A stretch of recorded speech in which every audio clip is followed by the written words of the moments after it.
মুসলমান উপরে মাঠে গেলে হু এত ভয় করছে যে কি হবে কি হবে কি হবে। গেল এনআরসি গেল, আর সামনে আবার আসবে দেশ ভাগ করবে নাকি, এ নিয়ে আবার একটা পায়তারা চলছে। মসজিদ দখল হবে নাকি, এ নিয়ে আবার পায়তারা। মাদ্রাসা দখল হবে নাকি, এ নিয়ে আবার চক্রান্ত। এগুলো হচ্ছে মুসলমান যে কি হলো, কি শুরু হলো রে।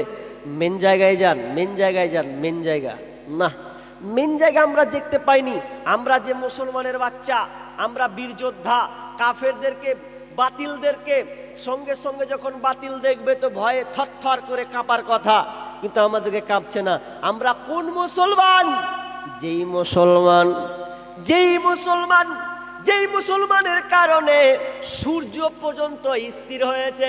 বুখারীর হাদিস বন্ধুরে, আমরা কেমন মুসলমান? আজকে আমরা উল্টা মুসলমান। আমরা বাই চান্স মুসলমান, বাই চয়েস মুসলমান নয়। যদি আমরা বাই চয়েস মুসলমান হতাম, যদি আমরা সম্পূর্ণ ইসলামকে মেনে নিতাম, তাহলে কোনো বাতিলপন্থী আমাদের উপরে আঙুল পর্যন্ত তুলতে পারত না।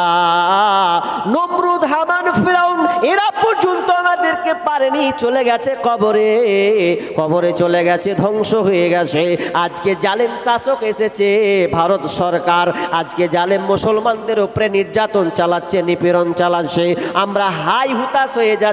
না না, আমাদেরকে সেই ইতিহাসকে মনে রাখতে হবে। সে একজন নবী যুগের নবী মুসা, বানি ইসরাইলের যুগে নবী মুসা যখন মারা গেলেন, দুনিয়া ছেড়ে যখন তিনি চলে গেলেন, এরপরে 40 বছর ধরে আল্লাহ তাআলা